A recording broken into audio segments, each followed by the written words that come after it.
Village computer এডুকেশনে আপনাদেরকে স্বাগত।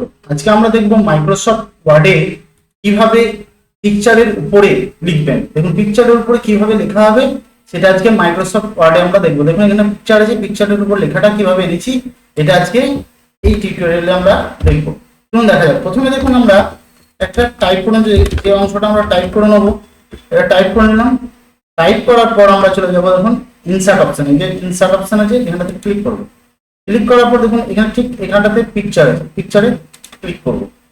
পিকচারে click করার পর আপনি যে পিকচারটা এখানে দিতে চান সেই পিকচারটা সিলেক্ট করে ইনসার্ট করে দেন। এই যে ইনসার্ট আছে ইনসার্ট করে দিলাম। ইনসার্ট করার সঙ্গে সঙ্গে দেখুন আমাকে পিকচারটা মাইক্রোসফট ওয়ার্ডে চলে এসেছে।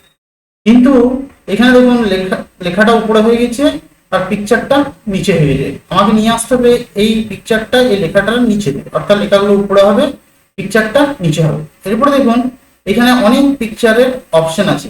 যদি আমরা বাইরে ক্লিক করে দিই, অর্থাৎ দেখুন পিকচারটা সিলেক্ট হয়ে রয়েছে, এটা যদি আমি বাইরে ক্লিক করে দিই এই অপশনগুলো দেখুন চলে গেছে, আর দেখা যাচ্ছে না। অর্থাৎ এই পিকচারটার উপর ক্লিক করতে হবে। ক্লিক করার পরে যে ফরম্যাট অপশন আছে এই ফিচারগুলো দেখা যাবে। এরপর দেখুন র্যাপিড টেক্সটে ক্লিক করবেন, এই অংশতে ক্লিক করুন। ক্লিক করার পর বিহাইন্ড টেক্সট বলে একটা অপশন আছে, দেখুন নিচেতে বিহাইন্ড টেক্সট, এটাতে ক্লিক করুন।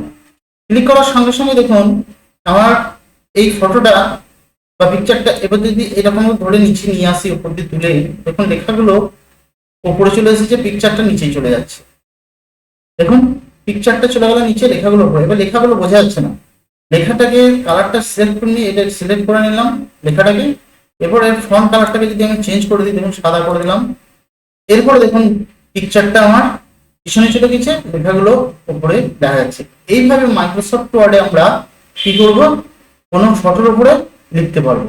যদি ভিডিওটা ভালো লাগে অবশ্যই লাইক কমেন্ট শেয়ার করবেন। চ্যানেল নতুন হলে চ্যানেলটি সাবস্ক্রাইব করবেন। ভিডিওটা দেখার জন্য আপনাকে অনেক অনেক ধন্যবাদ।